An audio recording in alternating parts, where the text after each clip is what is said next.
बिस्मिल्लाहिर्रहमानिर्रहीम अस्सलाम वालेकुम मोअज़्ज़ज़ नाज़रीन। आज के टॉपिक में हम ये डिस्कस करेंगे कि अगर किसी शख्स के साथ कोई वक़ूआ सरज़द हो जाता है या कोई शख्स किसी वक़ूआ को देखता है या किसी शख्स को किसी वक़ूआ के बारे में इल्म होता है और वो ये चाहता है कि वो उस वक़ूआ की बाबत एफ़आईआर का अंदराज करवाए, तो वो किस तरीके से करवा सकता है।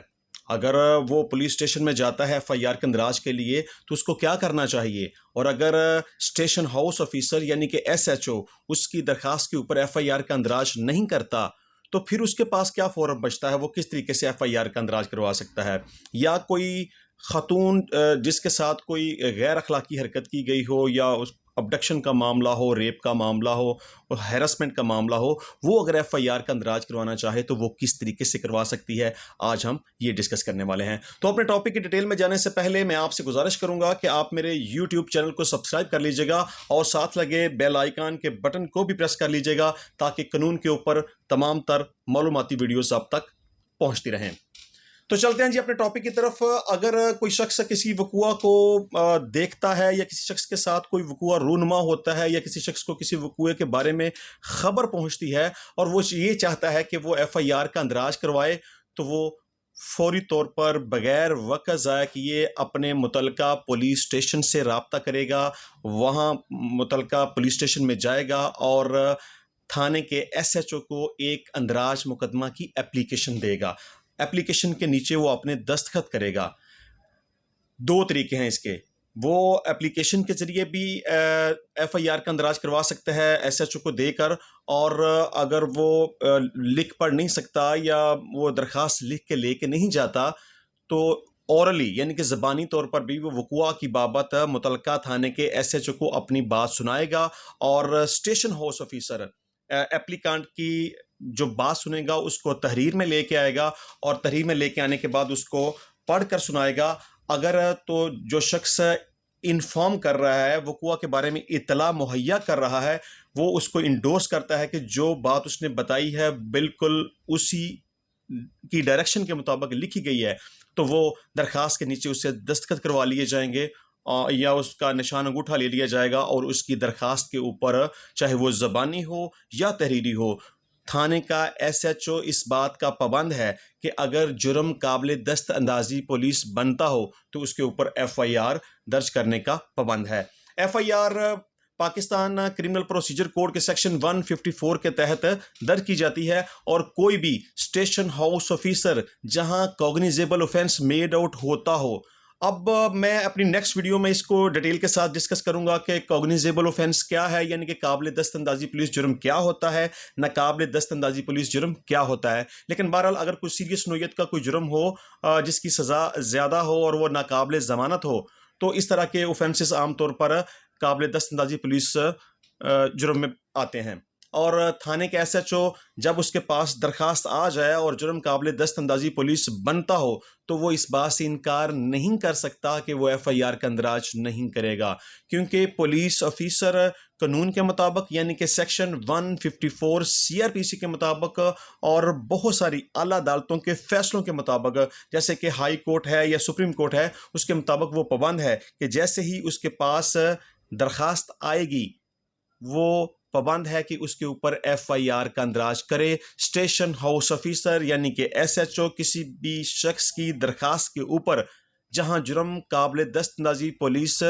बनता हो, एफआईआर के अंदराज से इनकार नहीं कर सकता। अब दूसरी बात यह है कि अगर कोई खातून है और उसको अगवा कर लिया जाता है, इस तरह का कोई उसके साथ वक़ूआ होता है या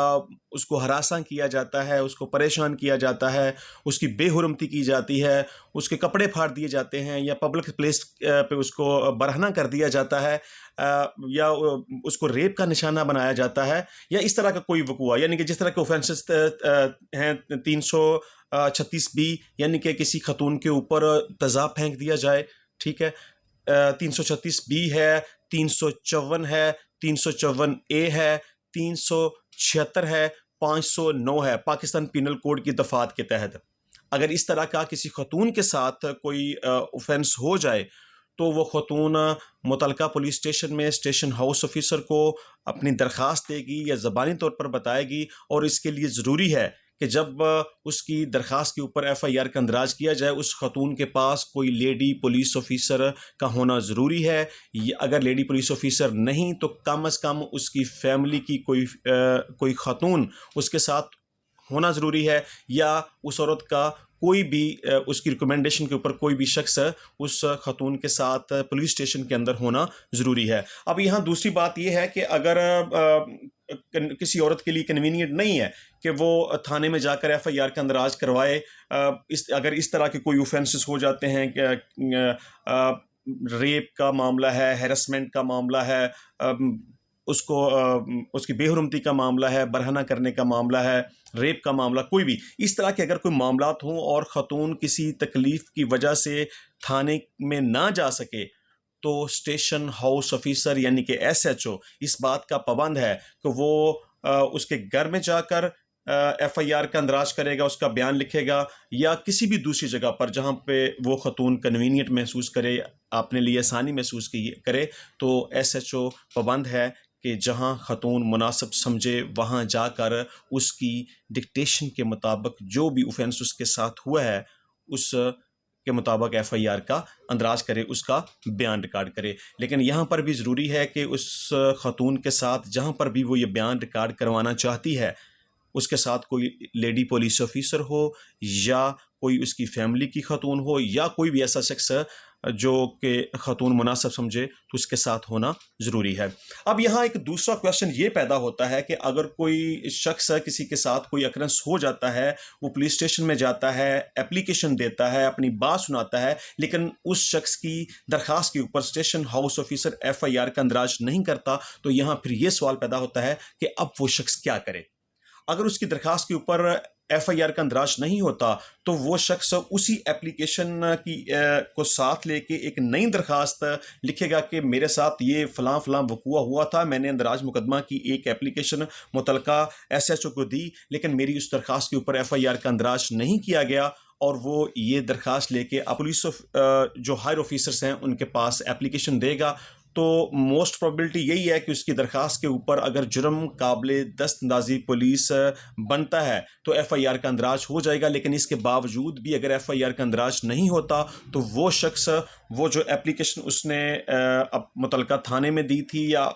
हाई अप्स को दी थी, उनकी कॉपीज़ को साथ अटैच करके एक पटिशन फाइल करेगा। बराह रास्त भी फाइल कर सकता है, अपने किसी वकील के ज़रिए भी फाइल कर सकता है। वो जस्टिस ऑफ पीस के पास यानी कि सेशन जज साहब के पास 22A 22B के तहत एक पिटिशन फाइल करेगा कि मेरे साथ ये वक़ूआ हुआ या मैंने ये वक़ूआ देखा। इसकी इतला मैंने मुतलका पुलिस स्टेशन में भी दी, लेकिन उसकी दरख्वास्त के ऊपर FIR का अंदराज नहीं किया गया। लिहाजा मेरी दरख्वास्त के ऊपर जुर्म काबिल दस्तंदाजी पुलिस बनता है। लिहाजा मुतलका थाने के SHO को ये हदायत की जाए कि वो मेरी दरख्वास्त के ऊपर FIR का अंदराज करे।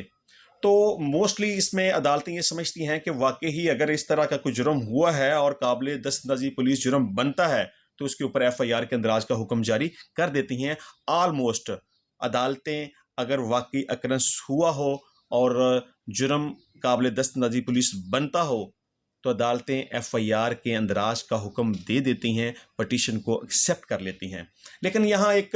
हमारी सोसाइटी में बड़ी सारी ये बातें सामने आती रहती हैं कि जी हमारे साथ वक़ूआ हो गया, हमने पटिशन भी कोर्ट में दायर करके उसकी अदालत से आर्डर ले लिया, लेकिन इसके बावजूद भी पुलिस ऑफिसर हमारी दरख्वास्त के ऊपर FIR का अंदराज नहीं कर रहा। तो इसके लिए ज़रूरी है कि आप वंस अगेन उसी कोर्ट को एक कंप्लाइंस पिटिशन, जिसे आमतौर पे ये कहते हैं कि जी तौहीन अदालत की दरख्वास्त दे दें, वो दरअसल तौहीन अदालत की दरख्वास्त नहीं होती, वो कंप्लाइंस पिटिशन होती है कि जनाब आपने तो हमारी एप्लीकेशन को, हमारी पिटिशन को एक्सेप्ट करके स्टेशन हाउस ऑफिसर को यानी कि SHO को ये हुक्म दिया था कि वो हमारी दरख्वास्त के ऊपर FIR का अंदराज करे, लेकिन आपके हुक्म के बावजूद वो हमारी दरख्वास्त के ऊपर कार्रवाई नहीं कर रहा। तो अब इसमें जैसा पीस साहब वंस अगेन उस स्टेशन हाउस ऑफिसर को यानी कि SHO को नोटिस जारी करेंगे और बड़ी सख्ती के साथ ये हुक्म जारी करेंगे कि FIR का फौरी तौर पे अंदराज करो और FIR की एक कॉपी कोर्ट के अंदर पहुंचा दो, क्योंकि अगर स्टेशन हाउस ऑफिसर ऐसा नहीं करेगा तो उसके खिलाफ अदालत सख्त कार्रवाई करने का हक रखती है। तो मुझे उम्मीद है कि हमारा आज का टॉपिक आपको पसंद आया होगा। कोई भी शख्स जो FIR का अंदराज करवाना चाहे, वो जो ये पैटर्न डिस्कस किया गया है इसके मुताबिक